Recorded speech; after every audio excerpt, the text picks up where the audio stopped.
the heavyweights are in court. To be honest, I don't think it'll be a distraction. I think we honestly want it fair and square.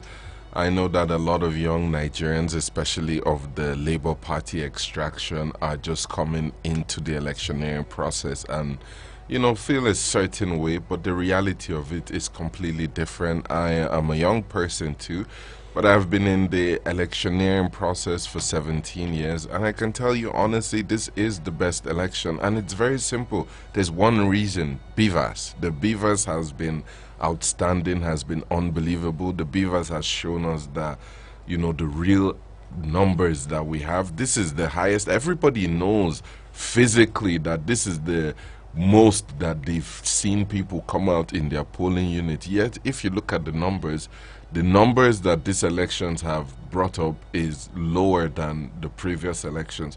So it's clear the numbers of the previous elections were falsified. That's just the truth. Before it used to be who can write the best result. I remember in 2003, PDP had 24 million voters. Where did they all disappear to? Meanwhile, people have voted now more than ever. So what is the difference? The real difference is the Beavers. The Beavers has shown that X amount of people are the real amount of voters. So when you say there are 90 million registered voters, the voter register is fake. That's just it. Well, that's a big one that you just brought up, because I was going to say we had the voter register that says we have about 89 million registered voters, and at the end of the day, less than, when in a year that we have the most people coming out to vote, less than 30% of that number comes out to vote. What does that say about our electioneering process? That said, observing the election on election day, you would realize that a lot of people couldn't vote, right? A lot of people came out to vote, but were not, couldn't participate for one reason or the other. Maybe late arrival of election materials and all. Voter suppression. Or voter suppression. A lot of people couldn't actually participate in the process. Going forward, what can we do, in your opinion, as someone who's been in this space for quite a while? What do you think we can do to ensure that Nigerians vote? Perhaps extend the voting period, or even allow for people to vote ahead of time, like we have in the U.S. Essential workers going ahead to vote a day or two before election. The truth about it is that we need to look at our own perspective, what is unique to us, and build on this. If you look at the U.S. election, depends on who you're asking. If you ask any Trump fan or Trump voter, they tell you the election was rigged.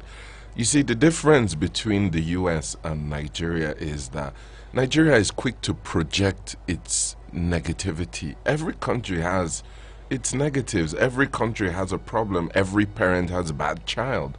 But you don't put your bad child out there and keep hammering and hounding on it that my child is bad. That is one thing that is very bad with Nigerians. One thing that we do, we're quick to say, this Nigeria, we don't care. This Nigeria, life is worthless. But there are more murders in Chicago than the Iraq war. But they're not putting it out there. No one knows about it. There are there's more violence occurring in the U.S. every day than there is here every week. So if you look at the numbers, if you look at the statistics, you'd honestly see that we've done pretty well. Now, there are 173,000 different polling units, meaning that 173,000 different locations where incidences could have happened, whether it's voter suppression, whether it's being unable to vote for whatever reason, but that's 173,000 different locations. Now, if you look at this in reality, how many locations were there incidences? I'd not say up to 20,000 locations in Nigeria. So less than 20,000 means that 0.1% of the actual voting is where there are issues. If you get 99.9% in an exam, you have passed. You have passed with flying colors. So you have to look at it from an issue of perspective. Yes, the areas of voter suppression. And what brought about voter suppression? The Electoral Act, which is being refined again and again and again. Previously, what they used to do is the ruling party, the previous ruling party, I'll not name any names now because it's all in the past, would go to areas where your people are, shoot up the place, your people would run away, and they would return high amount of votes for themselves from that place. So the senators, the House of Representatives looked at it and said, this is a prevailing problem in Nigeria. How do we solve this? What did they do? They said, okay, anywhere there is violence, just cancel the place. And guess what some bad voters have done now? They've translated that into, where I'm weak, let me go and cause violence there and cause issues there so that those votes don't come out. So the issue is not the electoral process. The issue are the actors, whether it be us as regular Nigerians, whether it be those seeking office, whether it be those who don't want to leave or lose. So you have to look at the players and have laws to checkmate these players. For the first time, the only crime in Nigeria people used to get away with was electoral violence. But for the first time, they're prosecuting a whole number of people. So if you look at it, I honestly think there's progression. I remember when we used to be on the field. You're on the field before materials arrive. In 2003 and 2007, they'd be on NTA announcing the results. So if you look at that, and today where everybody is challenging what you feel, whether you feel is correct or not, you have a right to challenge. Whether you feel that you're on the right path or not, so many parties are in court. But being in court now is no different from being in court previously, because the Justice Party is still in court versus President Muhammadu Buhari, saying that do not swear Asiwaju in, because they believe that they are the rightful owners of 2019 to 2023. Therefore, by the time they finish their case in Supreme Court, the court is going to declare them winner. So that brings us again to look at the process, or the timeline for litigation. Many have called it to say, look, Asiwaju should not be sworn in, until all the court processes are done and dusted. Some Nigerians are saying, look, there's no space for that in our constitution. May 29, a winner has been declared. So that person will be sworn in. If the courts overturn the outcome of the elections, then the person can move away. But as it stands, the person who INEC has declared as winner would be sworn in. That's an area that needs to be ironed out. You're citing examples, looking at countries like Kenya.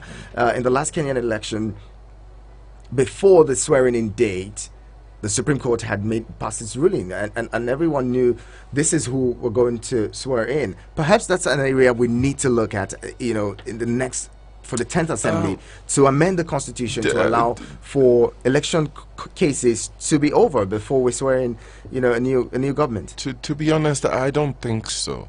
And I'll tell you the reason why I don't think so. Everything has been given a reasonable timeline. You need a reasonable timeline to gather your case. You need a reasonable timeline to approach the court.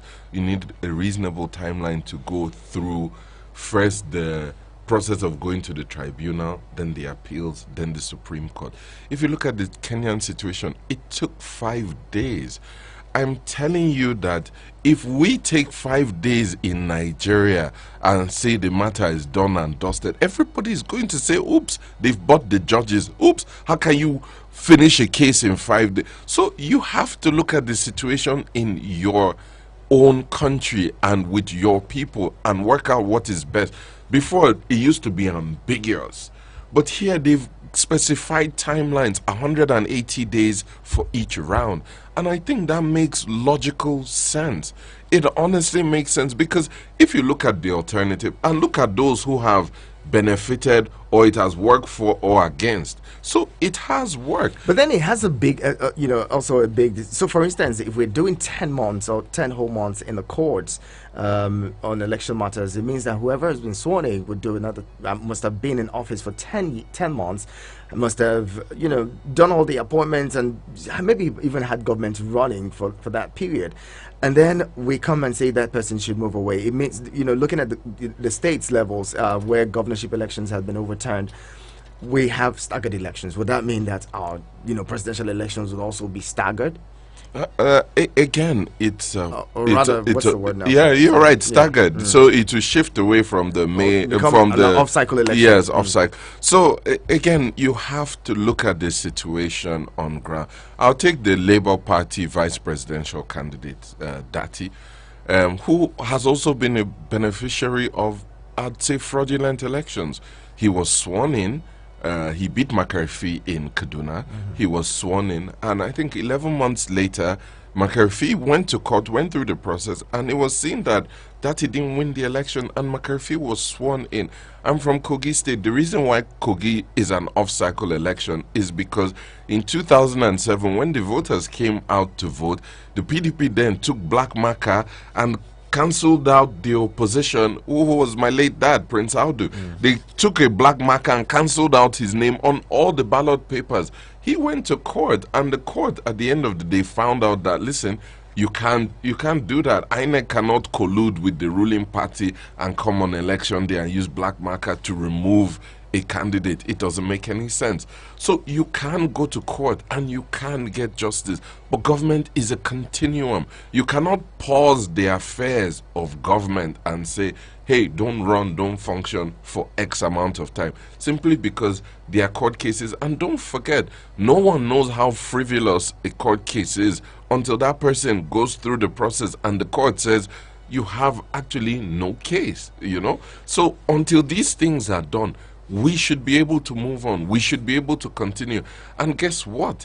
If the court finds it in their wisdom that person A did not win and it should go to person F or person H or person M, then why not? It should move, and that person can form government and continue with the process. But to say pause everything, or you see, we don't know what we're asking for. All these things that they were saying, oh, don't swear Asiwaju in, or the judiciary should not, or the military, or President Muhammadu Buhari should not hand over. All those things are extremely nefarious, especially from a leader like President Obasanjo, who oversaw the worst election in the history of Nigeria, Maurice Wuruwuru. We will never forget him and all he did. His name is Professor Maurice Iwu. Let's respect that, Professor Maurice Iwu. So we will never forget. Maybe some people have forgotten that. Now he's asking for a June 12th situation again. Nigeria doesn't need this. Nigeria doesn't need the military to rule. You can look at Sudan and what is going. People would argue and say, "Oh, because it favors you now, that's why you're calling for this." You're a member of the APC. Absolutely not. I have been opposition my entire life. Even I was here fighting the APC because I'm opposition blood. I cannot sit down and see my party fumbling and failing and keep quiet. And I went round convincing young people to vote for Asiwaju. I'm here today to say that all those who voted for Asiwaju, great job. And those who didn't vote, I promise you that you are going to see leadership by example. You're going to see young people infused in. I honestly believe in this, not because I'm a direct beneficiary. Hey, we've been here for 8 years. I have benefited absolutely nothing. In fact, we won in Kogi State, and for winning the election in Kogi State, we've practically been declared persona non grata. Let's quickly, we really have a short time on the program this morning. Let's talk about Kogi State. Let's go back to Kogi State now. Your brother was in the race for the governorship ticket in your state. One would naturally assume that with the way that things played out in 2015, that led to Yahya Bello emerging as the candidates of the party and eventual governor of the APC, rather of Kogi State. You would expect that there should have been an understanding. There should have been maybe like a family arrangement to say, okay, this is what's going to happen when it's our time. This should happen. Perhaps you didn't have such an arrangement because politics, they say, is about negotiations, right? What happened? Your brother came a distant fourth in the primaries. To be honest, again, unfortunately, in Nigeria, the most important aspect of our lives, which is leadership, everyone just feels they can just put on a leadership shirt today and try and maneuver or guide the plane. It's like waking up and someone wearing a suit and a hat and saying they're a pilot and they're ready to fly a plane. It's a specific game that requires specific skill sets. That's why you see qualified and educated people being run around in circles by illiterates, by jazzmen who never went to school, would be convincing well-educated, well-qualified people, because politics is something completely different. So when he did try and run, I tried to explain to him that, you're a banker, you're an ED at a bank. Perhaps that's a better line. This politics is not what you see, because if you look at it, right, I'm from the APC, but I tell you this, most governors will have a deal. I'm going to bring my replacement. And for that, it's horse trading. For me bringing my replacement, I'm going to do X, Y, and Z. I'm going to deliver my constituency. I'm going to deliver my state. I'm going to do this for the campaign. I'm being straightforward and honest here. And if you look at the Kogi situation, if you look at the Yaya Bello situation, and you look at the APC, Yaya Bello did deliver for the APC. Yes, we did our own part in our locality, but guess what? The leader of the state is responsible for all losses and all victories. So he's won the state. So if you look at it, that's the reason why I didn't partake in this election. Everybody would want to bring their replacement, and their replacement will most likely be somebody who knows what they've been up to the last few years, who knows where the government has succeeded and where the government hasn't succeeded. Looking at that, everyone would think of the deputy governor, who was, also very close to the government, would have made that replacement. What do you think would have happened? They fell out. They fell out at the start of this new, between 2019 and 2023. Most people from Kogi State are well aware of the happenings that happened. He used to be the chief of staff, and I guess the position of chief of staff was made more powerful than the deputy governor. And then he, I guess, assented or assumed the position of deputy governor. And, the same powers that were enacted while he was chief of staff remained in place. So I guess the chief of staff had more authority than he did, and things just didn't play out. It's politics. Who you think is your best friend today may end up being your worst enemy tomorrow. What are you saying now? Are you saying that your brother didn't play the politics? Didn't play? He's not a politician. That's the truth. He's not a politician. He doesn't understand the dynamics of politics, and things are not face value. People look at it and think that 1 + 1 should equal 2. In politics, 1 + 1 certainly does not equal 2. That's number one fact. So if you look at it from that perspective, then you know that, okay, you have to horse trade, you have to look at the person that you're dealing with. And not all the governors understand the extent of their powers, while some understand the full extent of their powers. So, for example, Governor Nyesom Wike and Governor Yaya Bello, these are two governors that understand the full limits of their powers. So, some would argue to say sometimes it seems like an abuse of power. Yeah, sometimes. That's why I'm averse to state police. That's why when people ask for state police, they don't know what they're asking for. State police will pitch one state against the other. If you're an opposition in the state police would destroy you completely.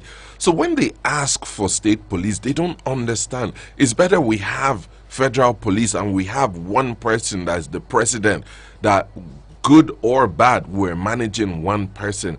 To manage 36 people plus the president, oof, we don't know what we're asking for. So basically, long and short of it is, this is the situation that we find ourselves after 8 years of, and Kogi State, especially the Igalas, we are the majority, but again, we're not a united majority. We, don't act what we say. We say certain things, but the moment money comes into it or a few other things come into it, we act a certain way. That's why we are a bit in disarray. We're going to talk about the politics of the numbers. You just mentioned that the Gala race in Kogi State are the majority, yes. And there are also other other, you have Tribes, the Okun, who hasn't had power. Ebira, and they're really justling for it and saying it should be our time. This politics in Nigeria now seems to be the politics of Emiloko. It's my turn, and not all. And so we'll be looking at that shortly. Keep it with us. The conversation continues. We'll be wrapping up shortly because we have something else coming up at about 9:40. So we'll maximize the time and wrap up this conversation. Keep it with us. The Eagles FM Abuja Quiz Show for SS1 to SS3 is here. Enroll your school today with 2 students participating in maths, English, and general knowledge and get massive promotion as long as your school remains in the competition, plus other prizes for the winning school. Registration is 20,000 naira per school and closes on the 12th of April 2023. Quiz starts on Saturday 15 April 2023 and will be transmitted live on YouTube and Facebook. For sponsorship and partnership, please call 081-330-98542. That is 081-330-98542. The Eagles FM Abuja Quiz Show, building future champions today. The Eagles FM Abuja Quiz Show for SS1 to SS3 is here.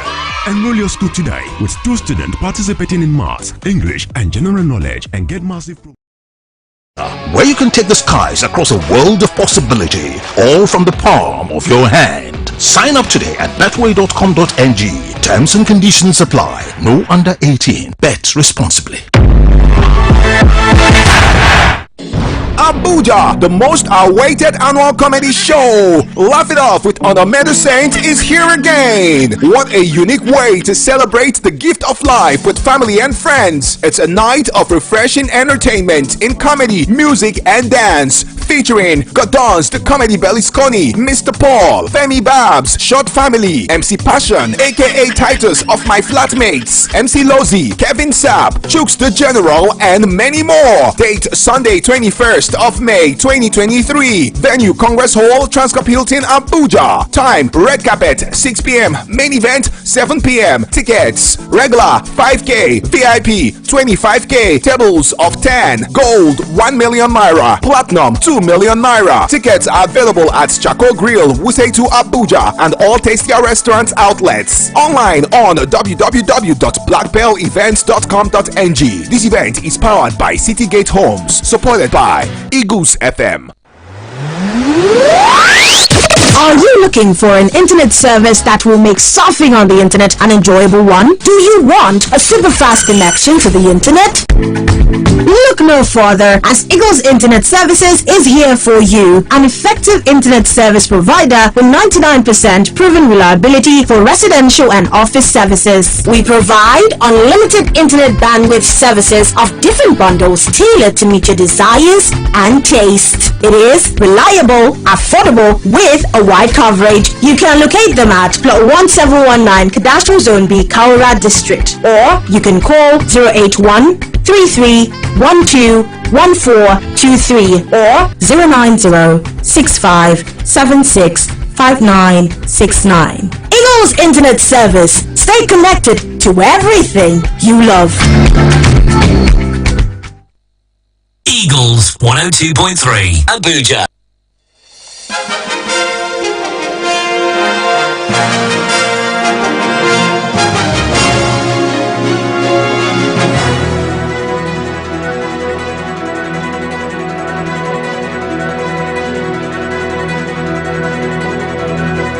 Well, interesting conversation we're having here this morning. My guest, Prince Mustafa. I was going to say the full name. Prince Mustafa Mona Aldu. Thank you so much for joining in this conversation this morning. Well, you two now can be a part of the conversation, joining 09073530044 and 09087668888. You can send SMS and WhatsApp messages to 09097054450. Now, let's talk about that. The population of Kogi State, as well as the majority and minority conversations in that state. The tribe or ethnic groups all jostling to say, it's our time, it's our turn. What do you make of the next round of election in Kogi State with this kind of politics rearing its head in Kogi State, where some people are saying we're the majority, others are saying it's our time or it's our turn?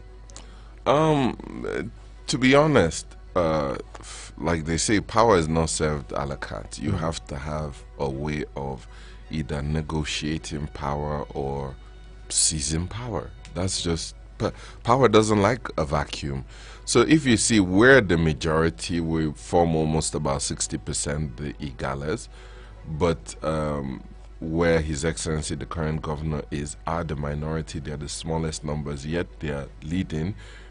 They're leading the state, and there's an upcoming election, and APC has a candidate same from Igbira extraction, which is the smallest. And most likely, if we play our card right, the smallest extraction will win once again, you know. So if you look at also from the west, the Okun haven't had power at all.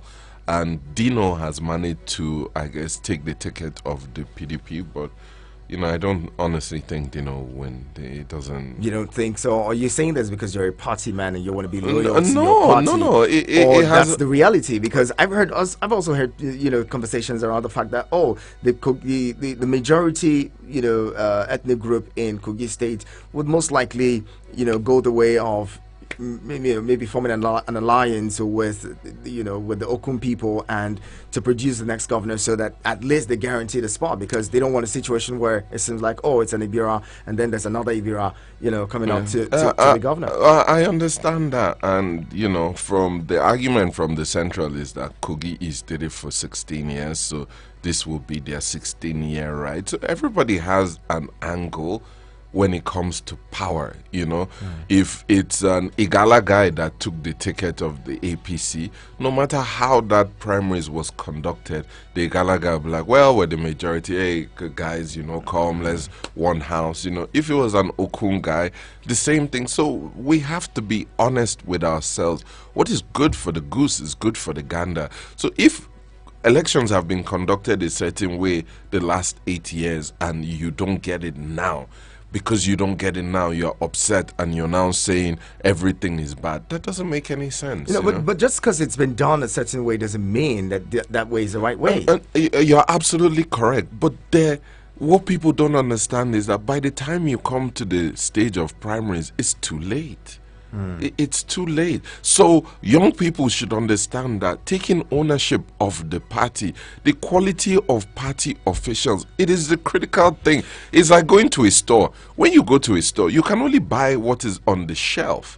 But if you were part of the process of having the right products on the shelf, it doesn't matter what products are on the shelf. You buy the right Well, after product. the primaries, your brother had said, he wasn't going to take it. That there was no primary, according to him. There was no primary held in Kogi State, and so, you know, he had written to the National Working Committee and all, and saying the primary should be cancelled and a fresh one conducted. Is he still in that race? No, he met His Excellency Bello a few days ago, withdrew his case and pledged full loyalty.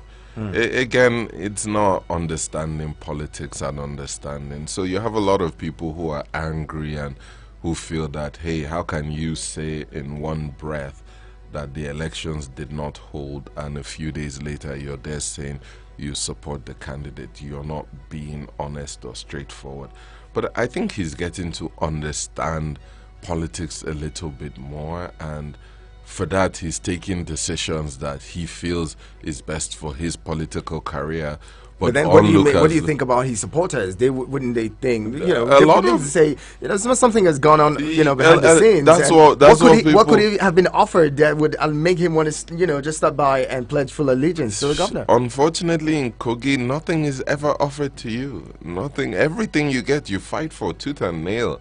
So all they told him, and what they usually tell is, work for us. When it's done, we'll look for something for you. So that's pretty much what he's working on right now. But again, everybody has the right to express themselves politically and understand that, hey, it's not face value. So if you were going up against a governor like Yaya Bello, for example, he went about it all wrong. You know, the governor has control of everything.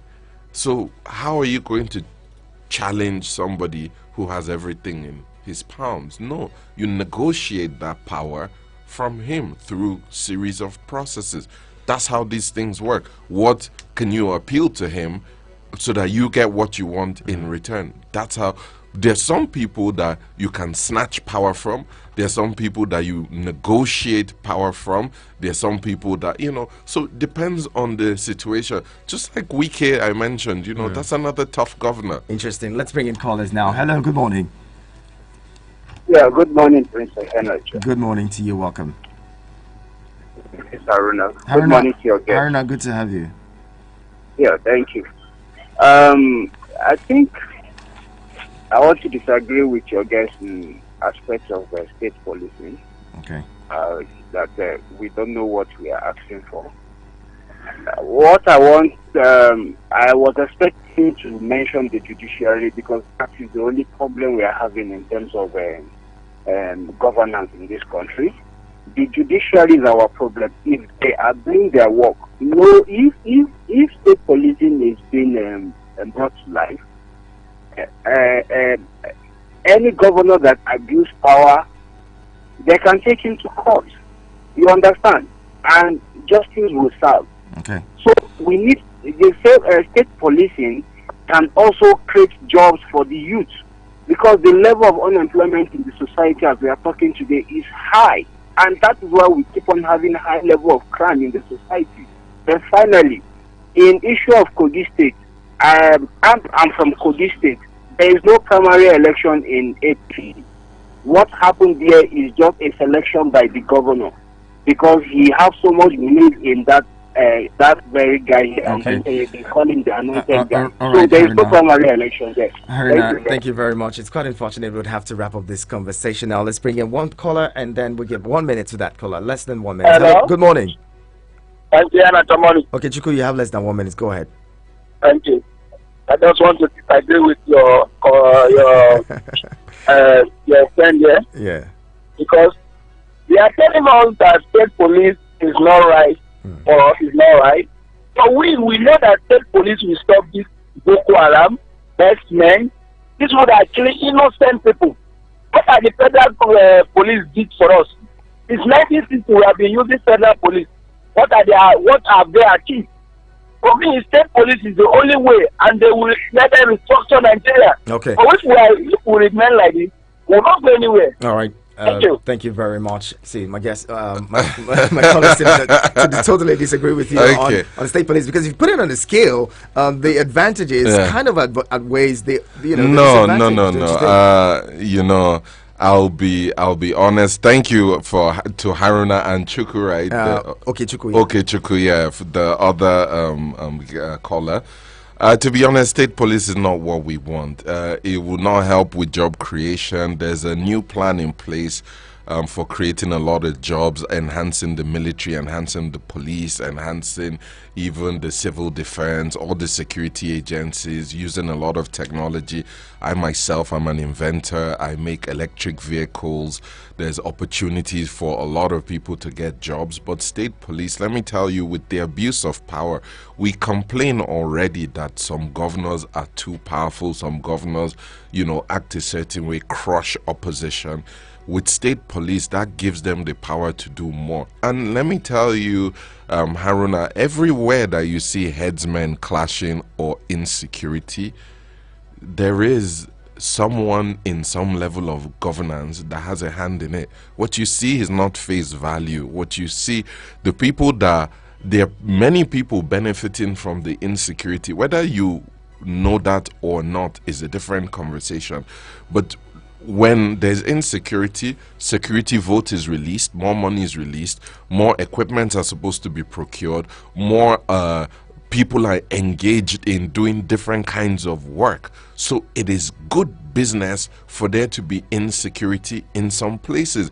And unfortunately, some leaders are quite bad.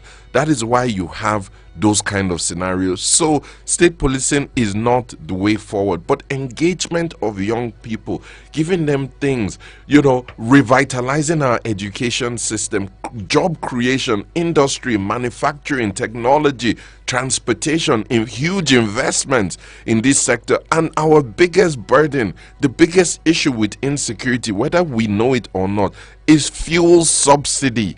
Fuel subsidy is the biggest bane on Nigeria. There are less than 100 Nigerians benefiting from 12 trillion naira budgeted this year alone for fuel subsidy. But guess how much is for the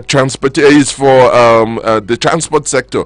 200 billion. For the education sector, 250 billion. For the health sector, 350 billion. So if you combine all the other sectors in the budget together, they do all of them combined, including security. Is not up to fuel subsidy. If we allow you now, you're just going to take the next 1 hour talking of this. Speaking of this, because you're very passionate about it. But I'd love to say, let's drop the anchors now. Prince Mustapha Muna Audu, politician, and what's it good? Inventor, businessman, writer. Thank you so much for talking with us this morning. I appreciate you for joining the conversation. We'll move on to something else. Quickly, stay with us. We're talking real estate in a bit. Eagles 102.3 Abuja. No AC?